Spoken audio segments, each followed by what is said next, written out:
Bonjour à tous et bienvenue pour ce premier épisode de la saison 2 qui est aussi l'épisode 11 de SI. Avec moi aujourd'hui pour discuter technologie, anticipation et faire marcher nos cerveaux, j'ai Alex, Bonjour à tous. en direct du Portugal en plus, Et oui, oui, et on Charles, s'externalise. exactement, Bonjour, bonjour. et moi c'est Aurélien. Alors, avant de commencer à rentrer dans le vif du sujet et à parler un peu aujourd'hui de ce qui va nous intéresser, Euh, je vais vous faire un petit récapitulatif des grandes nouveautés qu'il va y avoir pour cette saison 2, puisque plein de choses ont changé. Alors, tout d'abord, vous devez le voir si vous regardez la vidéo ou si vous êtes en live sur badgeek.fr/live. L'aspect visuel de la vidéo a pas mal changé, donc on a continué ce qu'on avait commencé en fin de saison prochaine, en fin de saison dernière, et on a continué de faire évoluer tout ça, et toujours avec la participation de Xleak, qui nous a fait tout ce travail visuel. Donc maintenant on a une vidéo qui est plus que regardable. Donc on les remercie pour ça. Ensuite, la grosse nouveauté aussi de la saison, enfin les deux grosses nouveautés de la saison, ça va être le changement de format des épisodes, puisque on était toujours trop court sur la saison précédente. On était toujours à l'arrache, quoi. À la fin de l'épisode, on speedait, on n'avait pas le temps de dire tout ce qu'on voulait. Des fois, on voulait débattre et on n'avait pas le temps de le faire. Ce qui nous a ce qui nous posait problème. Donc, on a décidé en fait de rallonger les épisodes et maintenant on fera des épisodes de 56 minutes. Ce qui est aussi d'ailleurs le format des Dessous du Troll et de JV. J'y viendrai après. Et le deuxième gros changement, c'est que pour cette saison, après les épisodes, une fois que l'enregistrement de l'épisode sera terminé, on pourra se retrouver en after, où on vous invitera à vous connecter sur Skype et à venir discuter directement avec nous, et puis à poursuivre le débat et la discussion.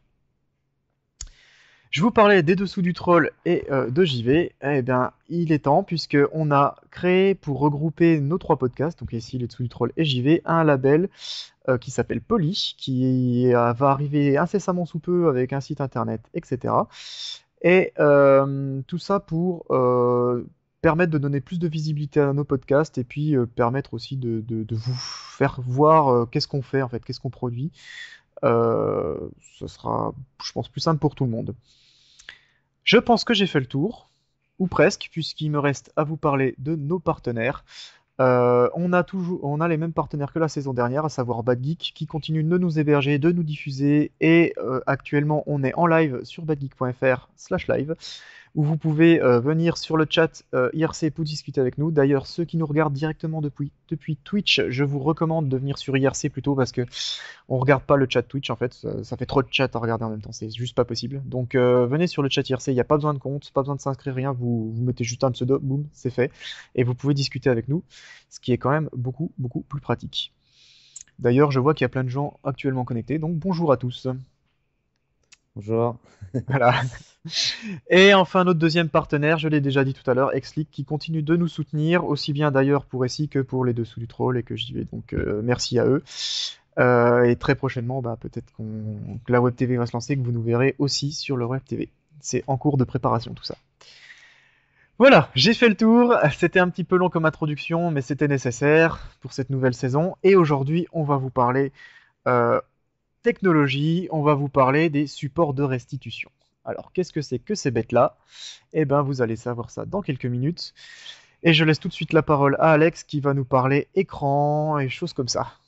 Oui, alors tu as effectivement dit, on va parler de support de restitution visuelle, hein. Donc, c'est un mot assez savant pour parler simplement des écrans et de surfaces qui permettent de regarder quelque chose qui bouge ou alors qui est statique, mais qui est dans l'univers de l'entertainment, c'est-à-dire faire plaisir, faire passer des messages ou faire passer des émotions. Donc, on va passer dans la situation actuelle. Qu'est-ce qu'on a en ce moment?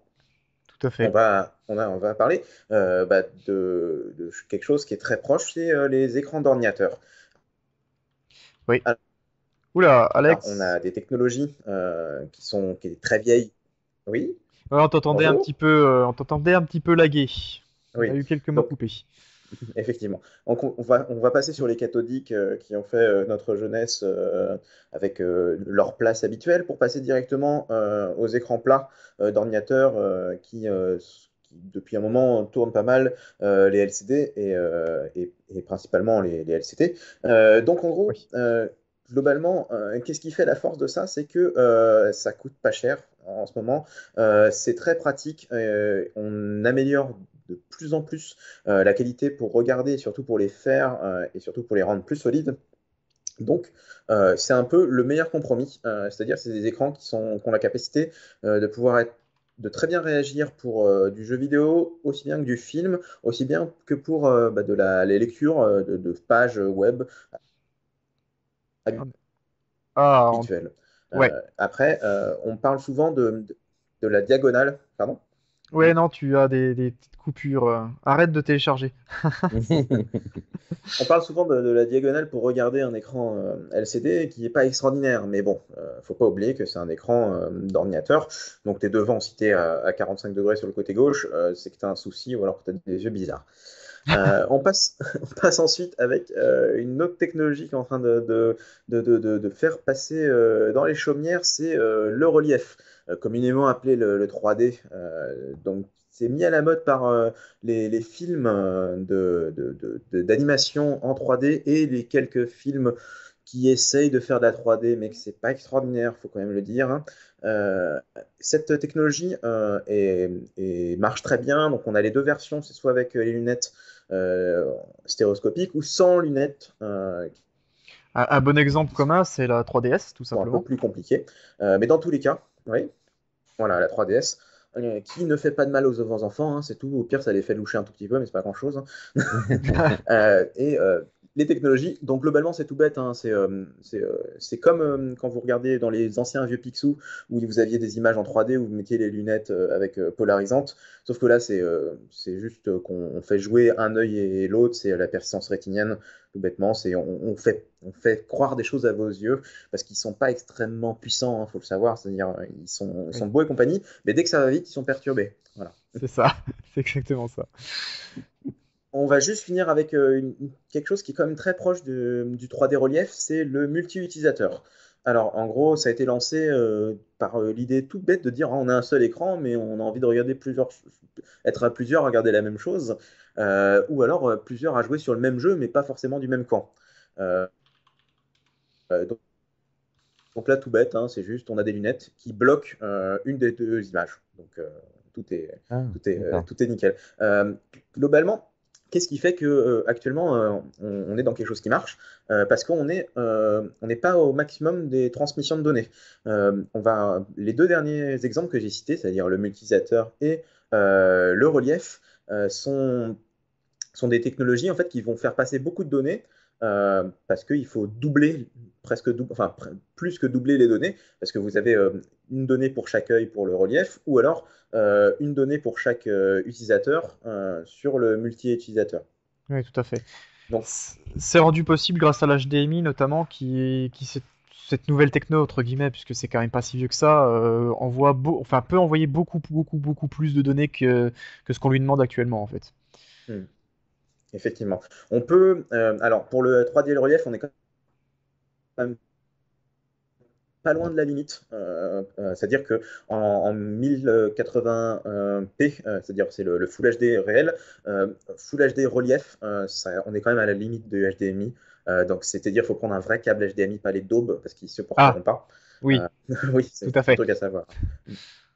C'est parce qu'en fait, les câbles HDMI, elle a la fâcheuse tendance à avoir des pertes quand ils sont trop longs aussi. Donc, à part si vous mettez un répétiteur de signal, ce qui coûte une blingue et qui ne sert à rien, vaut mieux avoir le lecteur Blu-ray DVD 3, enfin Blu-ray 3D, pas très très loin de la télé. Voilà. Ouais. Oui, oui, en effet, c'est conseillé. Et puis de pas prendre un câble de daube. Oui. On va juste finir par les écrans d'ordinateurs spécialisés pour le jeu vidéo, qui sont très très bien parce qu'ils ont souvent des FPS extrêmement importants et surtout un temps de latence qui est microscopique. Ouais. Oui. La norme aujourd'hui, je crois que c'est On deux arrive à une. millisecondes. Je pense que là, la technologie est mature sur le. Voilà. T'as des écrans gamers qui peuvent descendre jusqu'à 0,5 millisecondes. Là, on peut pas faire mieux. Enfin, c'est vraiment une technologie mature. Je pense pas qu'on puisse aller moins. Enfin, arriver à zéro latence, je vois pas l'intérêt, quoi. Ouais, puis ça va être compliqué, hein. Il faut quand même un moment que le signal il passe dans les câbles et tout, hein. Oui, c'est ça. Ok, très bien. Moi, j'ai parlé des écrans physiques, c'est-à-dire c'est eux qui vont supporter les images. Maintenant, ça va être au tour de toi, Charles, de nous faire un support un peu différent, mais qui est quand même très très proche. Ah bah oui, moi je vais vous parler des projections, c'est-à-dire bah, des vidéoprojecteurs en particulier. Cette technique-là, c'est ce qui permet c'est un peu le pendant de l'écran normal. C'est un peu plus par rapport aux adeptes du cinéma qu'on utilise ce genre de projection, de technique de projection. Les vidéoprojecteurs se déclinent sous deux principales euh, types de vidéoprojecteurs. On a les vidéoprojecteurs qui sont de type LCD. Là, c'est une technique alors, LCD, ça rejoint les écrans LCD. LCD, c'est la technique des cristaux liquides. Sauf que, dans un écran, on va utiliser des cristaux liquides pour occulter directement l'image et faire voir ce que on veut voir entre les LED rouges, vertes et bleues. Et cette fois-ci, sur la projection, eh ben, ça sera autrement, c'est-à-dire qu'on va occulter également, mais on va occulter directement trois types de faisceaux lumineux. Un faisceau lumineux qui est complètement rouge, un faisceau lumineux qui est complètement vert et un faisceau lumineux qui est complètement bleu. Et dans ce cas-là, euh, ça va reformer une image. On va, avec toutes les couleurs qui restent, si les trois couleurs restent sur un petit pixel, j'ai envie de dire, d'information, ça va faire du blanc, alors qu'au contraire, si les trois couleurs sont occultées complètement, Ça fera du sur noir. un endroit de l'écran, ça va faire du noir. Tout à fait. Voilà. Nous avons aussi la technologie DLP, dit aussi DMD, qui est une technologie qui marche pas du tout de la même façon. C'est une technologie qui marche avec un principe de laser. C'est un laser Alors, il y aura trois types de lasers. Un laser qui sera rouge, un qui sera vert et un qui sera bleu, du coup, qui vont être déviés par des tout petits miroirs et qui vont reformer une image en projection. Mm. Voilà. Donc ça, c'est un peu les deux pendants qui se tirent la bourre. Il y a aussi un ancêtre un peu à cela. C'est la technologie des trip tubes, dit aussi CRT. Ouais, alors ça, c'était historique, hein. Ouais, c'est un peu pour l'historique pour le coup. Mais enfin, ceci dit, ça a été utilisé jusqu'à très récemment, notamment dans les cinémas, mais pas les cinémas un peu habituels comme on y va, mais plutôt ceux qui sont d'ordre scientifique. C'est-à-dire que c'est une technologie qui est très, très sympathique pour dessiner des ronds, des trucs comme ça, parce que c'est la technologie, en fait, tout simplement, qui est présente dans les écrans cathodiques. D'accord. Euh, pour resituer, on dévie un faisceau grâce à une énergie électromagnétique. Et du coup, vu qu'on le dévie, euh, on peut le dévier de haut en bas et de gauche à droite, et ben on reconstitue une image sur un écran. Voilà, Ok, d'accord. Ouais, c'est tout à fait la technique des CRT, en fait, hein. c'est ça, tout à fait. Sauf que là, on va le faire, du coup, on dit tritube parce qu'il y a trois faisceaux différents. Ouais, un rouge, un vert, un bleu, je suppose. Voilà, c'est ça. Tout à fait. Et ça fait d'ailleurs des magnifiques vidéoprojecteurs avec trois grosses sorties, Ils tout, sont très très tout, gros. tout chelou, et ils sont très très gros forcément, puisque derrière, c'est quand même il faut quand même un tube cathodique, quoi. C'est Oui, ça. parce que les cathodiques sont encore utilisés en graphisme, parce qu'ils permettent d'avoir de plus belles couleurs et une plus belle fluidité. D'accord. Mm. Que quelques fanatiques, c'est un peu comme le vinyle, hein, préfèrent rester sur les écrans cathodiques. Ouais, c'est C'est une bonne ça. comparaison. Mais c'est aussi par rapport à la norme de la couleur qui va rester. C'est-à-dire que entre deux écrans LCD, on ne sait pas tellement comment c'est restitué, alors que sur des écrans cathodiques, c'est des couleurs très, enfin, comment je peux dire ça, qui vont pas varier d'un écran à l'autre finalement, enfin d'un projecteur à l'autre. Oui, Voilà. c'est vrai. Donc, je voulais vous parler également des Pico. Alors, des Pico projecteurs. Tout simplement, c'est la miniaturisation de toutes ces technologies que je viens de vous parler, notamment LCD, je pense, qui sont en fait Ça dépend. des. T'as des picoprojecteurs laser. J'avais pas vu. Ah bah j'en ai utilisé un au boulot il y a pas très longtemps. Bah voilà. Euh, donc, en fait, c'est la miniaturisation de cette technologie qui peut tenir dans un appareil grand comme un téléphone, parce que effectivement, il y a des téléphones qui font Pico projecteurs aussi. Tout à fait. Mais ça peut être légèrement plus grand également, hein, c'est pas un souci. C'est juste que ça se miniaturise. Le souci étant l'autonomie C'est- la luminosité de tel appareil, en fait. En fait, dans les faits, c'est surtout la batterie qui prend de la place dans ce genre de truc. Voilà, C'est parce que quand tu regardes la moitié du truc, c'est de la batterie, quoi. c'est ça. C'est- Et ça tient pas longtemps la charge. Ouais. Ouais. Et du coup, on va passer un peu sur la problématique de ce genre de la technologie telle qu'elle est aujourd'hui. Je pense que Aurélien, tu vas nous en parler? Ouais, tout à fait. Alors moi, je vais revenir un peu aux écrans et on a aujourd'hui enfin trois problématiques principales en fait pour faire évoluer les écrans vers quelque chose de nouveau. Alors la première, c'est la technique. On a un problème technique qui est simple, c'est qu'aujourd'hui nos dalles LCD, bah, c'est des dalles, très bien, mais on peut pas les rendre souples, on peut pas les rendre transparentes parce qu'elles sont conçues de telle manière que ce n'est pas possible. Et donc c'est pour ça qu'on entend parler de nouvelles choses OLED, etc., qui sont en fait des nouveaux procédés de fabrication de dalles aussi, mais qui sont pas LCD du coup, et qui elles permettent d'être souples, transparentes, pliables, etc. Mais bien sûr, c'est des choses qui sont soit à peine en cours de développement, soit qui commencent à arriver sur le marché pour les plus récentes, on va dire, enfin pour les plus avant-gardistes, et puis voire carrément certaines qui sont à peine en cours de réflexion. Ça, c'est la première problématique. Pour moi, le deuxième problème, c'est l'argent. Eh oui, parce que comme toute nouvelle technologie, ça coûte des sous. Et ben, celle-ci ne déroge pas à la règle, ça coûte des sous aussi. Alors, ça coûte des sous aussi bien en termes d'investissement pour les entreprises pour les développer et les fabriquer, et ça coûte des sous pour l'acheteur, puisque si on arrivait à sortir un produit, genre, imaginons une télé écran plat de la mort qui tue, mais que tu peux rouler comme un écran comme, je sais pas, comme un tapis, ça coûterait une blinde. Peut-être qu'on arriverait à le faire, mais ça coûterait une blinde. Et donc personne ne l'achèterait, et donc il n'y aurait pas de marché. Et le troisième problème en fait qui découle directement de ça, c'est que le marché aussi à l'heure actuelle n'est pas prêt à changer toutes ces télés. Il faut voir qu'il y a ouais, une dizaine d'années, on a eu la transition LCD qui s'est amorcée un peu partout dans le monde.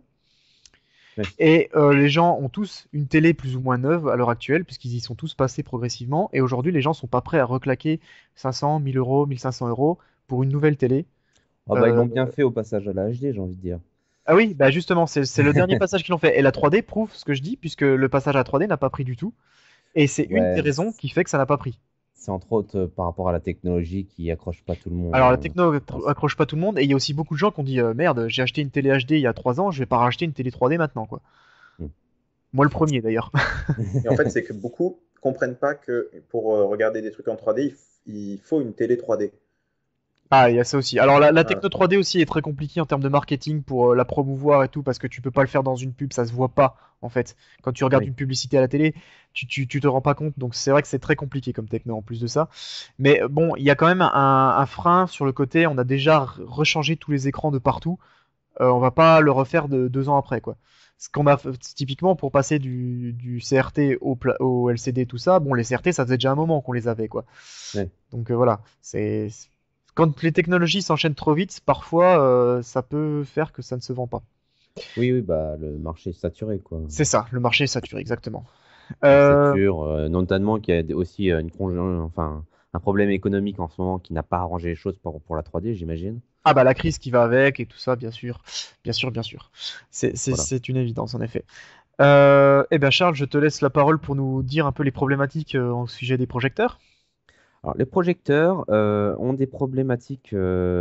Déjà, c'est moins implanté sur le marché. Donc, si c'est moins implanté, c'est qu'il y a des problématiques encore plus drastiques que vis-à-vis des écrans, j'ai envie de dire. Oui. Déjà, on a un problème sur la consommation des écrans, enfin des vidéoprojecteurs. C'est-à-dire que c'est pas du tout le même type de consommation qu'un écran euh, LED, j'ai envie de dire, parce que LED, c'est encore c'est ce qui consomme le moins par rapport aux écrans plats. Ah oui. Alors là, on a quelque chose qui consomme 3, 4, voire 10 fois plus qu'un écran. C'est ça qu'il faut dire aussi. C'est que Ah oui. c'est quelque chose, bah oui, oui, c'est une Et lampe très puissante. c'est ça. Et la raison essentielle de cette consommation, c'est la lampe. Exactement. Alors, toute la problématique va plus ou moins se concentrer autour de la lampe. La lampe qui est un gros problème, mais on en reviendra plus tard. Je voulais aussi parler de l'utilité, parce que bon, l'utilité d'avoir un vidéoprojecteur chez soi, sachant que c'est quelque chose qu'on ne peut pas, enfin, qu'on ne peut installer que dans certaines conditions. Je veux dire, la salle doit être relativement noire, relativement calme pour pouvoir en profiter. Tout à fait. Euh, c'est quelque chose qui doit avoir de l'espace parce que si on met des meubles devant la projection, ça marche moins bien. Voilà, c'est quelque chose qui prend pas mal d'espace et qui demande une installation bien spécifique qui en général demande finalement de réserver une pièce à ce type de projection, enfin oui, de projection. Euh, c'est- il y a aussi la problématique du coût, parce que les vidéoprojecteurs, finalement, sont moins produits que des écrans, et donc, mécaniquement, c'est un peu la loi des marchés, en fait. Plus on produit quelque chose, plus on arrive à faire qu'il soit moins cher. C'est-à-dire que si on investit dans une usine qui va coûter, je schématise, mais qui va coûter 1 million d'euros à un développeur, peu importe ce qu'elle ressort, cette usine, au final, il aura investi 1 million d'euros dans l'usine, voire aussi dans les coûts de développement, etc. Et tout ça, ça s'amortit par rapport à la quantité de consommation qu'il y a. Bien Les sûr. vidéoprojecteurs étant quelque chose qui est beaucoup moins consommé que des écrans, ils coûtent évidemment plus cher. Oui, tout à fait. Pour vous donner un ordre d'idée, les vidéoprojecteurs, ça va dans le cadre amateur, hein. Dans le cadre amateur, ça va de quelque chose comme 400 pour les vrais premiers grands prix, Ouais, qui sont très à, pourris, hein, d'ailleurs, hein. qui sont très pourris d'ailleurs, à quelque En chose zéro comme luxe, quoi. 2000, C'est ça. oh, peut-être même 3000. Et quand je dis 2000, 3000, il existe des vidéoprojecteurs qui vont jusqu'à 100 000 euros, Oui, bien mais sûr. qui sont que je considère plus vraiment comme pour un budget amateur. Non, non, c'est Voilà, des choses professionnelles. voilà. Donc on parle du coût, mais il faut savoir que le coût d'un vidéoprojecteur, c'est aussi un consommable qui est la lampe d'un vidéoprojecteur. Tout à fait. Cette lampe va consommer énormément du budget parce que finalement, une lampe de vidéoprojecteur dure 2000 heures de moyenne, ce qui correspond à 2 heures par jour d'utilisation pendant 3 ans. Donc pendant 3 ans, c'est quand même relativement confortable, mais se dire qu'on doit changer de lampe tous les 3 ans, Comparé à une télé, c'est quand même voilà. beaucoup plus faible. Et À savoir que la lampe, alors c'est un prix qui est entre 200 et 600 euros, et c'est en général, c'est plutôt 600. ouais, enfin, globalement, c'est une grosse partie du prix du projecteur, en fait, Voilà, c'est ça, pour faire simple. pour faire simple. Donc, et Sans comme je vous compter l'ai la mise dit, en main-d'œuvre s'il faut changer. voilà. Ouais. Et si c'est pour jouer aux jeux vidéo à valeur de 6 heures par jour, là on comprend vite que ça va durer juste un an et que ça commence à revenir très cher. Donc voilà, ça c'est les problématiques par rapport aux projections sur ce support. Et je pense qu'on va vite passer à la partie qui nous intéresse le plus à nous tous, c'est les évolutions, Et le futur. le futur en fait. Qu'est-ce qui va se passer? Et oui, effectivement. Parce que là, on a vraiment fait un état actuel des choses. On n'a pas parlé, par exemple, des écrans plasma parce qu'ils sont pas extraordinaires, voilà, par exemple, et ils sont finalement en voie d'exclusion parce qu'ils sont à chier, quoi. Mais maintenant, on va s'intéresser aux évolutions possibles. Donc, on a parlé de pas mal de choses actuelles et des technologies qui sont souvent matures, mais rien qu'avec les Oula. les écrans, on peut aller beaucoup plus loin. Donc on va revenir sur... Ouais, Charlie? Ouais, Non, t'as non, t'as des coupures, mais ça ah, va, on arrive à comprendre ce que tu dis, Voilà, t'inquiète oui. pas. On va donc parler, parce que déjà sur le chat, ça commençait à en parler, des écrans souples ou des écrans curvables, c'est-à-dire incurvables. Donc c'est amené pour plusieurs utilisations. Euh, Pensons dans un monde où il n'y a plus de papier et qu'on souhaite quand même avoir ces journaux hebdomadaires sous forme souple et qu'on puisse rouler, par exemple, pour taper sur la tête d'un gamin qui fait une bêtise ou autre. Et bah, c'est une technologie qui est en cours d'élaboration, qui va bientôt arriver pour le grand public, c'est les fameux écrans souples. Donc vous allez me demander pourquoi déjà, à part cette volonté assez idéologique de taper sur les enfants. d'avoir un écran qu'on puisse tordre, et ça sert à quoi? Bah, Les écrans souples, en fait, c'est qu'on va pouvoir les poser sur des surfaces qui ne sont pas forcément plates. C'est simple à dire, mais par exemple, si je design un ordinateur qui est en curve, c'est-à-dire il a une forme très très très ronde, et ben, je pourrais quand même mettre un écran dessus sans pour autant avoir une image totalement cassée, quoi. Ah, d'accord. c'est Apple qui va être content. Ouais. Ils vont nous On faire une imagine bien. nouvelle poubelle avec un écran incurvé dessus, ça va être parfait. C'est ça.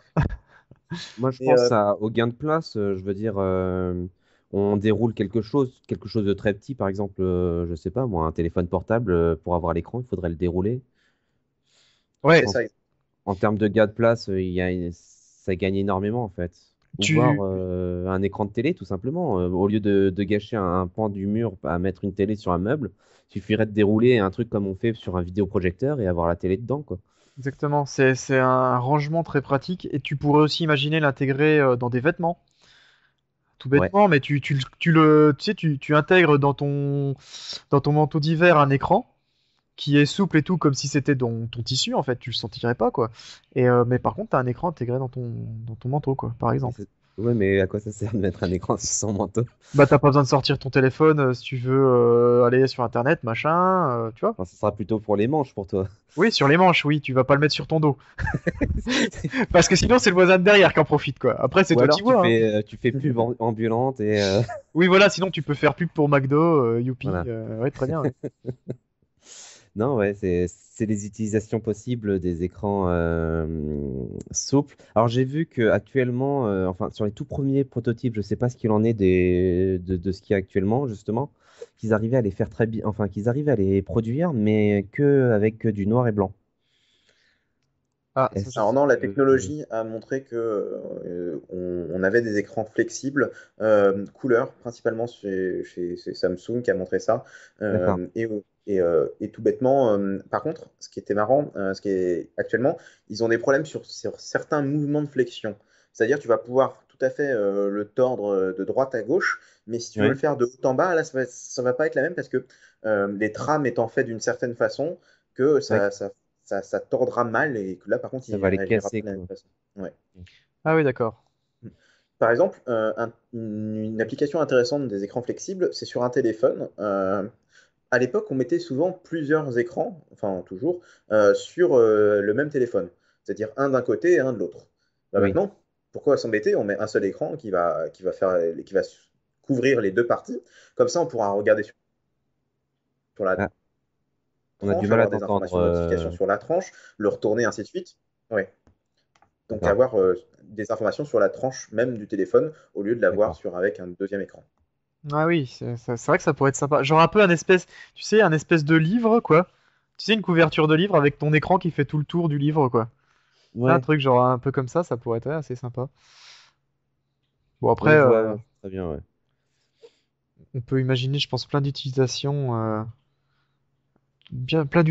assez fun de ce genre de truc. D'ailleurs, alors c'est pas un écran souple, mais c'est un écran incurvé qui va sortir là d'ici peu par Samsung, je crois. Ils ont annoncé ça là il y a quelques semaines. Je sais Oui, pas. c'est eux qui ont ça il y a un petit moment en fait, finalement. Et ça sort, il me semble, en novembre. Alors par contre, c'est seulement un écran incurvé, hein. C'est pas souple, hein. Faut pas, oula, chaque chose dans son temps. Par contre, ils avaient montré c'est quoi là, le gros salon électronique et tout ça là. qui a eu lieu il y a quoi, il y a peut-être 2 mois, 3 mois, je sais plus. Ils avaient montré en effet déjà des protos d'écran souple. Et j'avais pas regardé dans le détail, mais je pense que c'est là que tu as vu qu'ils disaient qu'ils avaient des problèmes suivant les manières dont on tordait l'écran. Mais Oui, bah, ça exactement, doit être lors de cette présentation, en fait, ce qui était marrant, c'est que on voyait que ça marchait, mais qu'il fallait pas aller trop loin quand tu tordais. Parce que, Ouais. parce que tu sentais que là, tu avais une limite de cassage, quoi, en fait. Ouais, c'est quand même pas du tissu, quoi. C'est ça. Mais peut-être que l'avenir, ça sera ça. Ça sera un tissu complètement. Ah oui. Il y a un mec qui avait fait un truc, j'ai vu ça. Bon, c'est pas un écran, du coup, c'est un projecteur. Mais c'est pas grave, le principe est la même. En fait, c'est qu'il arrivait à rendre n'importe quelle surface possible de projeter dessus et de tactile d'ailleurs aussi en plus. Et il le faisait sur du tissu, des trucs comme ça, c'était assez sympa. Mais bon, par contre, c'est un projecteur à côté, donc c'est. Ouais, voilà. Mais imagine, t'intègres ça direct dans le tissu, hop là, c'est trop la fête. Ouais. Bah oui, oui. Bah, il y a des films qui s'inspirent un peu de ce type de technologie où justement toutes les surfaces d'un vêtement pourraient être un écran finalement. Et voire notamment pour le camouflage. Le Ah, camouflage Un camouflage optique parfait, quoi. optique, ça serait ça en fait finalement. tout Bon, à fait. ceci dit, ça ne marcherait que pour une seule source de vision, j'ai envie de dire, pour une caméra ou quoi que ce soit, parce qu'on peut pas mettre l'image euh, pour quelqu'un et pour deux personnes en même temps. Je veux dire, si tu mets l'image de ce qu'il y a derrière toi d'un certain angle de vue, tu peux pas le faire pour quelqu'un d'autre. Mais sinon, ça marcherait. Oui, alors, sachant que je pense que si t'es dans le cas d'un camouflage, d'un char d'assaut ou de je sais pas quoi, en plein milieu d'un gros désert, à mon avis, même si ce que tu dis est tout à fait juste, puisque tu auras des problèmes de parallaxe et de perspective, en fait, dans les faits, quand t'es au milieu du désert, je pense qu'un grain de sable vu à gauche ou vu à droite, ça reste un grain de sable. Oui, Donc ça ouais. posera pas de problème. Donc à mon avis, je pense que l'armée bosse déjà là-dessus, tu vois. Oh bah c'est sûr, c'est C'est obligé. sûr et certain, et je pense qu'ils doivent s'amuser, ouais. Un peu, ouais. Donc, On passe à... On va ouais, continuer avec les écrans un peu spéciaux et parler maintenant des écrans transparents, en fait. C'est les grands écrans qu'on pourrait voir à travers quand ils sont pas actifs. Donc très clairement, ce serait super utile pour une fenêtre, très clairement. Si on pourrait avoir une télé-fenêtre. oui. ah Voilà, oui. c'est que Ça, ma télé, quand j'utilise, c'est normal, mais quand j'ai fini, pouf, ça devient ma fenêtre et j'ai pas besoin de la déplacer. Ça me fait un gain de place énorme et ça me permet aussi de pouvoir faire de la pseudo-réalité augmentée Ah, euh, avec, en mettant des aquariums et derrière tout ça. Ouais, alors bon, bossant dans la réalité augmentée, je peux dire que ça posera énormément de problèmes avant que ça fonctionne pour Oui, arriver mais à tu faire des peux. trucs corrects. Oui, correct, oui, mais tu peux avoir des esbroufs en mettant un poisson dans les nuages, quoi.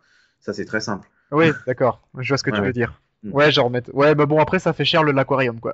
Oui, ça fait vignette Facebook après, ça va être très drôle. moi, je pense que vu de l'extérieur, ça doit être très drôle de voir toute une famille regardant la fenêtre, Ça peut être énorme. fixant la fenêtre comme ça. Et la question, c'est est-ce que de l'autre côté de la fenêtre, est-ce que tu vois ce qu'ils regardent mais à l'envers? Euh, Sûrement. Du coup, du coup, les mecs, tu peux savoir ce qu'ils regardent à la télé et tout. Et t'es là, ah, ils regardent la nouvelle star, bouh. Ça Lance, peut être énorme. lance un pavé dans la fenêtre, vite. Ah ouais, ça fait cher la fenêtre cassée après, ouais, c'est clair. Ouais, c'est un peu ça aussi. Ouais. Et est-ce que tu les nettoies avec du produit à vitre? Hmm. Question importante. Ouais, je sais pas. Faudra demander aux fabricants de fenêtres TV. Donc Non, là, mais ça c'était la pourrait être. première application qu'on a trouvée. Mais il y en a d'autres. Par exemple, des systèmes de boîtes, que finalement, ce serait un endroit où on n'aurait pas mis un écran complet. On aurait juste mis un petit affichage en cristaux liquides. Mais là, comme on peut se permettre d'avoir un écran complet, on peut avoir l'intégralité de la surface qui est couverte par un écran. D'accord. Ouais, ouais, je vois ce que tu veux dire. Moi, je voyais très bien le truc pour mettre un peu de relief, mais tu sais, avec plusieurs écrans qui seraient transparents, Superposés les uns sur les autres. superposés les uns sur les autres, ou avec une certaine distance des uns des autres. Je parle plutôt des galeries d'art ou des trucs comme ça, quoi. Alors, il y a un brevet qui a été déposé, j'ai vu ça il y a un an et demi à ce sujet-là. Est-ce que c'est Apple? Je suis pas sûr que je sais plus si c'est Apple ou si c'est Sony qui a déposé ça. C'est un des deux. Et en fait, c'est exactement le principe que tu dis, Charlie. C'est-à-dire qu'ils Mhm. ont déposé un brevet où le principe c'est d'avoir un écran qui fonctionne avec 3 ou 4 couches différentes, Ouais, mises les unes sur les autres, superposées, et qui te donne du coup une impression de profondeur réelle finalement, puisqu'il y a ouais, réellement Ouais, une. physique. Ouais.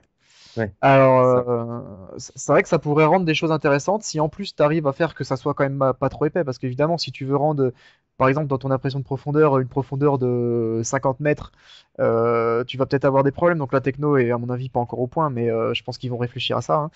Et il y a moyen, à mon avis, que ça donne quelque chose d'assez sympa. Ça pourrait être marrant. Ouais, tout à fait, ouais.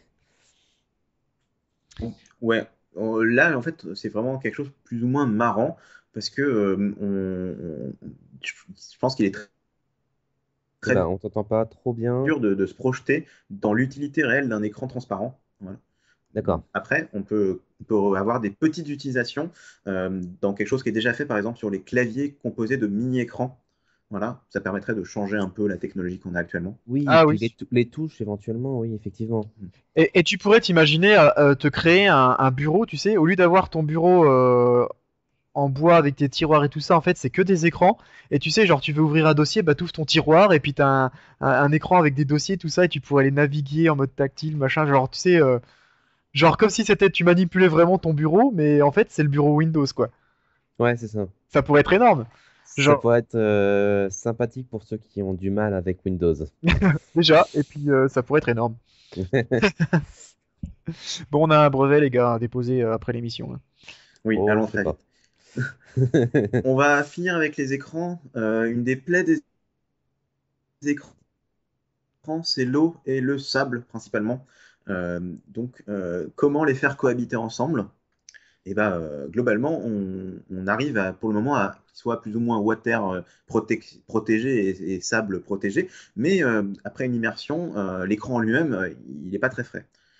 Ouais. Donc, il y a des recherches actuellement là-dessus sur, en fait, sur l'utilisation de matériaux qui empêcheraient pas que ça rentre dedans, mais plutôt que ils puissent cohabiter ensemble. C'est un mot un peu spécial, mais que en fait, il n'y ait pas de modification de Oui. physique lorsqu'il y ait de l'eau ou du sable qui rentre dedans. Alors, bon, je vais encore faire mon intéressant, mais ça existe. Oui, Pour l'eau, en tout cas, ça existe. Alors, en fait, c'est pas spécifique aux écrans. Il y a des mecs qui ont. Je sais pas si c'est un fake ou pas, mais c'est tellement impressionnant. Il y a des mecs qui ont inventé une sorte de spray que tu fous sur une surface. Et ça rend ta surface complètement hydrophobe. C'est-à-dire que tous les trucs liquides, quel que soit le produit, n'adhèrent pas dessus et ne pénètrent pas à l'intérieur. Et ils l'ont fait sur un iPhone, ils l'ont plongé dans l'eau 3 minutes, ils l'ont ressorti. Pas une goutte d'eau à l'intérieur. Ouais, c'est intéressant, mais c'est pas exactement la même technologie. On Ah sait non, très bien que c'est. l'eau, c'est quelque chose de particulier. On peut avoir des infiltrations d'eau très rapidement quand on descend en profondeur de par la pression. De C'est par vrai. la pression qui est du gaz à l'intérieur du téléphone, le gaz étant l'oxygène, et de l'eau qui essaye de rentrer alors que le gaz essaye de sortir. Là, ça fait une pression énorme. Plus on va dans profondeur, plus la pression est énorme. Et la technologie dont parle Alex couvrirait cette possibilité-là. Euh, D'accord. Ouais, voilà, c'est encore plus mieux. c'est encore plus mieux, quoi. Parce que peu importe la profondeur, tant que le téléphone ne s'écrabouille pas lui-même par la pression, ça marcherait, quoi. Ouais, ouais, c'est vrai que ça pourrait être sympa. Si je ne me buse, on enchaîne avec notre dernière partie de la soirée.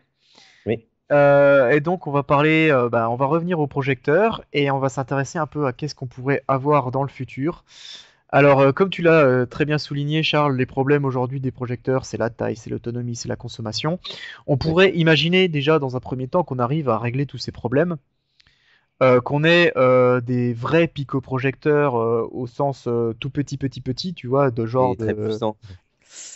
très puissant ou suffisamment puissant pour être Voilà, utile, voilà. de genre de voilà un centimètre cube quoi, un truc comme ça. Bah, on Alors est dans le futur, on a le droit, hein.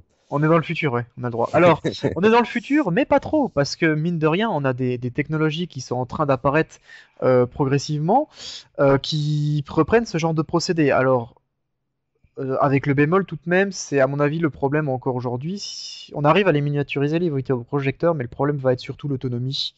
Oui. Donc on ne va pas arriver à mettre des grosses batteries, etc. Mais typiquement, on a les Google Glass qui arrivent sur le marché, enfin en tout cas pour les développeurs, et qui intègrent un picoprojecteur qui projette en fait les informations directement sur la rétine. Bon, personnellement, je suis pas sûr que ça soit très bon pour les yeux, mais bon, ça on verra dans 20 ans. Euh, et donc c'est un système de picoprojecteur. Il y a aussi un Kickstarter qui s'est lancé aujourd'hui sur, je sais plus le nom du projet, c'est des lunettes de réalité augmentée, réalité virtuelle 3D. Ça fait tout ça en même temps et en fait ça intègre aussi des picoprojecteurs. Alors c'est un projet qui se lance, hein, donc ça peut être, c'est pas dit que ça marche aussi bien qu'il le montre dans la vidéo. Oui. Enfin, l'idée est Que là ce soit aussi léger, surtout. et que ce soit aussi léger, ouais. Donc c'est quelque chose qui est en cours de développement et en cours de recherche parce qu'en fait, si on arrivait vraiment à miniaturiser au max tous ces vidéoprojecteurs, on pourrait faire beaucoup de choses, ne serait-ce qu'intégrer un vidéoprojecteur dans un téléphone, une tablette, comme tu intègres aujourd'hui un appareil photo, tout simplement. Oui, tout à fait.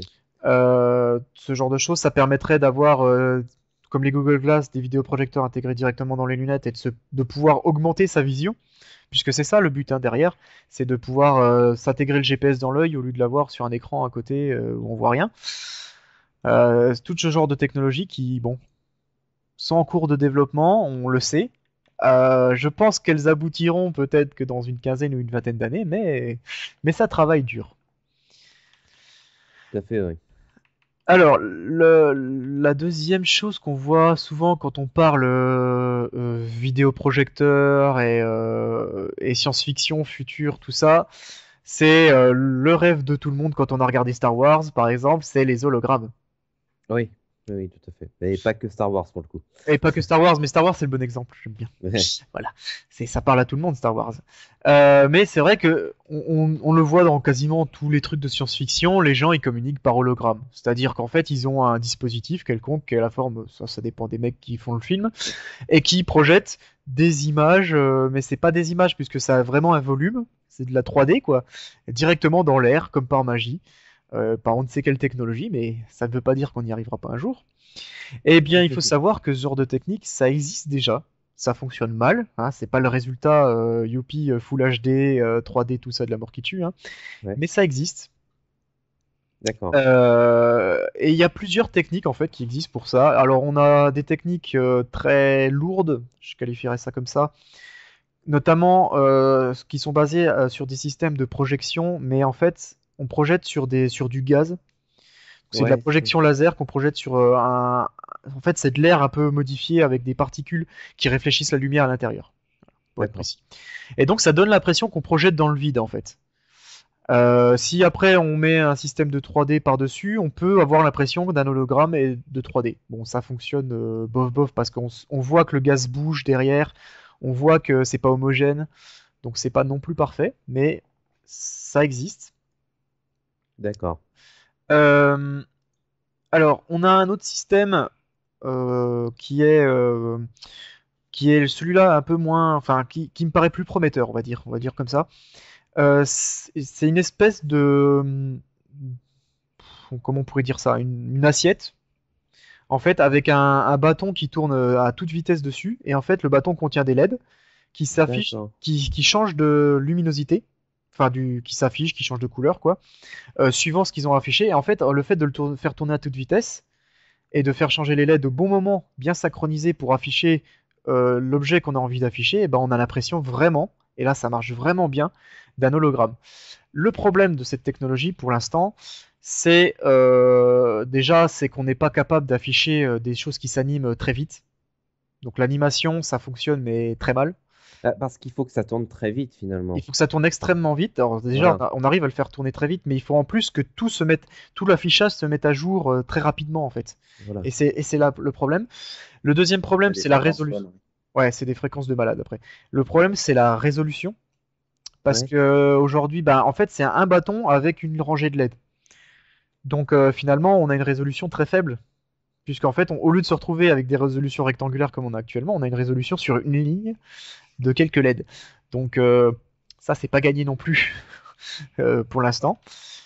Mais enfin, ce qui est intéressant en tout cas, c'est que le procédé existe et fonctionne. On a vu déjà quelques exemples à droite à gauche d'utilisation et on pourrait imaginer en fait, ça, pour l'instant, c'est que c'est une espèce d'assiette ou plus une espèce de table de potier qui tourne pour faire ses poteries. Non, C'est le même on voit principe. très bien.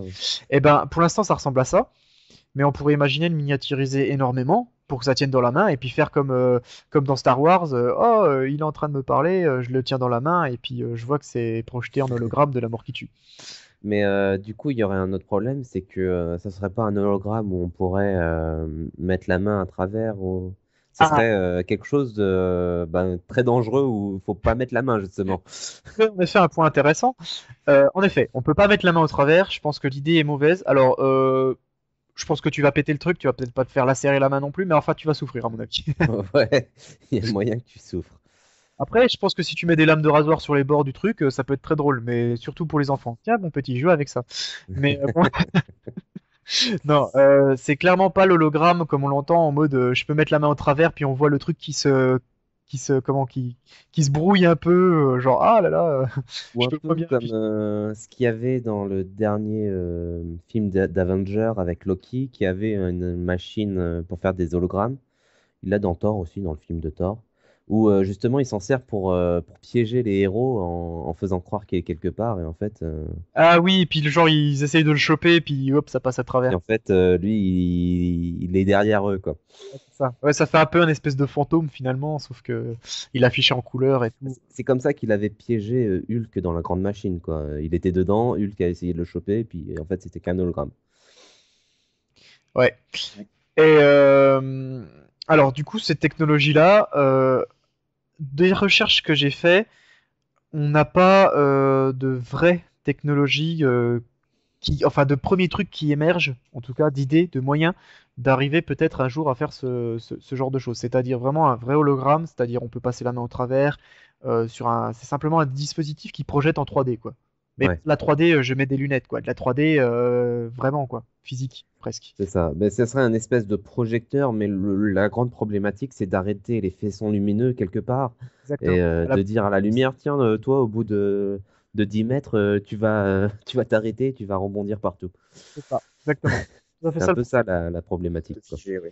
Alors, sur le chat, on nous dit qu'il y a des proto-d'hologrammes tactiles qui existent. C'est tout à fait vrai. C'est un système que j'ai vu une vidéo il y a quelques temps là-dessus. En gros, alors à l'époque, c'était juste un hologramme qui faisait que du rouge. À l'époque, il faisait D'accord. que du rouge, donc il n'y avait qu'une couleur en fait.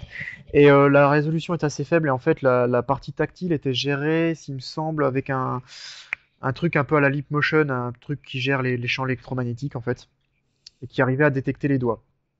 Si on parle du même D'accord. procédé. Euh, bon, c'est les balbutiements en effet de la technologie. Alors après, je pense que pour le coup, une fois qu'on aura le procédé holographique de projection, à mon avis, rajouter la 3D par-dessus, le tactile par-dessus, devrait pas être si difficile que ça. Parce qu'on a plein de Oui, techniques aujourd'hui de tactile, hein. On a plein de méthodes qui existent. On a une méthode très récemment qui est sortie avec un système d'air en fait. Il y a un air pulsé qui est, qui est balancé sur les doigts et ça permet de détecter donc, la position des mains, mais aussi en plus de donner une sensation, une sorte de retour d'effort sur les ouais, mains. tu as un retour haptique sur ton événement, en fait. C'est ça. C'est surtout ça. C'est ça. Oui. Et ça cumule les deux en fait.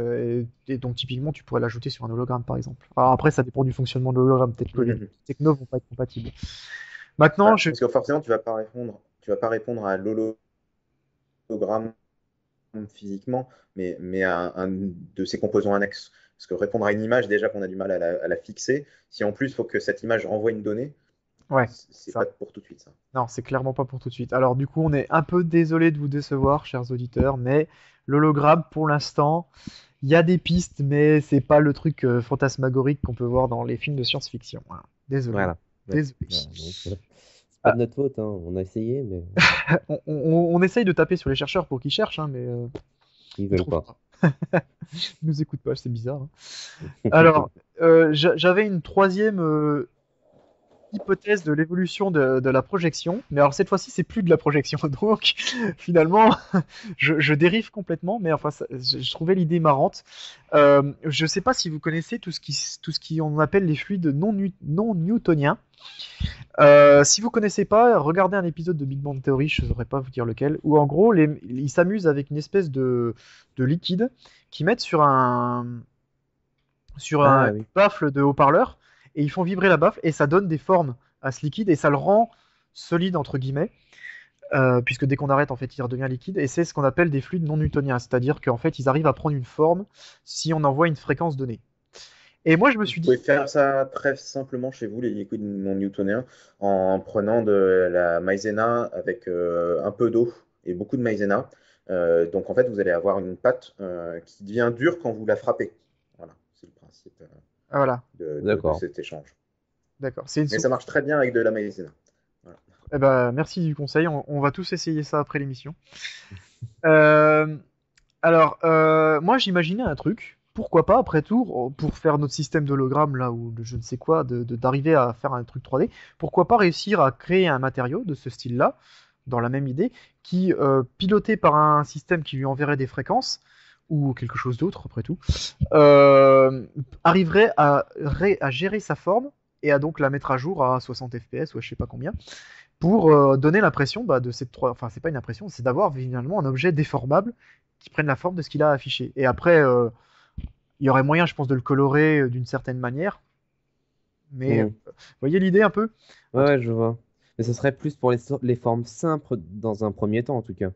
Ah oui, mais là, on est loin, là. Euh, Là, on est dans 100 ans, là. Dans 100 ans, on a. Ah, on a le droit à tout alors. On a le Bien droit sûr. D'anticipation, la vraie, la pure. Après, de toute façon, personne va m'appeler dans 100 ans pour me dire si j'avais raison ou tort, donc je peux me le permettre. Ouais, je pense que t'auras raison. Ouais, voilà. À moins qu'on ait la machine dans le temps avant. Ah, ouais. Ouais, mais Ouais, c'est déjà le même débat qu'on avait eu dans l'émission sur le voyage. c'est ça. Donc, si t'as quelqu'un qui vient pendant que tu dors avec une machine à voyager dans le temps, qui te met une claque et qui te dit t'avais tort sur les hologrammes, tu pourras t'en prendre qu'à toi-même. Exactement. Donc je vous dirai demain matin si je me suis pris une claque dans la nuit. Mais enfin bon, j'aimais bien l'idée Enfin, j'aime beaucoup les les fluides non newtoniens. Je trouve ça très drôle et je me Non, disais, mais je pense que c'est possible en plus, hein. ouais, il y a peut-être un truc C'est à faire. ça qui est con, c'est que t'as peut-être pas tort là-dessus, c'est qu'il y a peut-être une possibilité de faire quelque chose de physique et Ouais. Et ça pourrait être quand même vachement super classe. ah mais carrément. Moi, je me vois bien avec ça dans ton salon. C'est genre, tu sais, c'est ton nouveau téléphone en fait. Quand tu décroches, t'as la visio et puis en fait, l'image de la tête de la personne, elle est faite avec un fluide non newtonien quoi. Et toi tu lui mets des baffes comme ça parce que Ah tu l'aimes bien. ouais, et retour haptique derrière et tout. Ah, ça serait énorme. Et obligé d'écouter de la dubstep, par contre, c'est le seul moyen. Ah oui, c'est le moyen pour avoir les bonnes fréquences. Dommage. Voilà, voilà. Je pense qu'on a fait le tour de notre. Oui, Jocelyn qui nous dit sur le chat un flubber. Tout à fait, exactement. Donc je pense qu'on a fait le tour de notre émission sur les systèmes de restitution. Alors, avant de se quitter, je vous rappelle que vous pouvez nous retrouver dans quelques minutes. Ceux qui sont en live restez sur le chat. En fait, on va faire une after et puis vous pourrez nous retrouver sur Skype pour discuter avec nous directement et continuer le débat. Sinon, le prochain épisode sera enregistré le mardi 5 novembre, a priori. Hein, a priori, sauf problème. Parce que comme vous avez pu l'entendre, on a des petits soucis de connexion internet, tout ça, donc ça devrait se régler, mais bon, c'est pas dit que ça soit fait. Donc on sera toujours en live sur badgeek.fr/live, comme d'habitude à 21h. Et pour le sujet de l'épisode prochain, eh ben, on vous le donnera un peu plus tard. Quand on le Écoutez, saura. on le saura déjà, oui, premièrement. Alors restez à l'écoute sur le Twitter, sur le Facebook, sur le... qu'est-ce qu'on a d'autre? On a un Twitter, un Facebook, un YouTube, un Twitch, un Dailymotion. C'est déjà pas mal. On peut raisonnablement dire que ça sera de la technologie. Oui. Oui, le prochain. Ah oui, je l'ai pas dit en début d'épisode, en effet, j'ai oublié. On est une émission de technologie, anticipation technologique, mais pendant cette saison 2, on va faire quelques petits sujets hors série qui vont partir sur d'autres choses que la technologie, parce qu'on a envie. Voilà. Voilà. Et puis Euh, on va aussi voir d'autres domaines de la technologie qui sont pas que forcément de l'informatique. Aussi, on va élargir un peu nos domaines d'activité, on va dire. On va dire Donc on va y venir progressivement, c'est ça qui est intéressant. exactement. Et puis je voulais dire un autre truc, mais je sais plus. Donc c'est pas grave. Et oui, et Jocelyn me fait remarquer qu'en effet, on va faire une émission crossover avec le Et podcast qui si, s'appelle JV. Et donc on va faire un JV et si. et si on Oula. faisait un crossover? Bref, crossover de tout ce petit monde-là pour faire un épisode absolument fantastique d'anticipation sur les jeux vidéo. Ça va être génial. Et On en avait pas déjà fait un? si, mais c'était JV qui était venu dans ici. Là, c'est ici qui vient dans JV. Ah, Hop, d'accord. et c'est le match retour en fait. D'accord. Eh ben on a hâte. Exactement. Alors voilà, on arrive à la fin de cette émission. On vous remercie de nous avoir écoutés. On vous remercie à toutes les personnes qui nous ont écoutés en live aussi. Et puis on se donne rendez-vous donc dans allez, 3 semaines à peu près pour l'épisode numéro 12. Et le thème arrivera bientôt. À bientôt.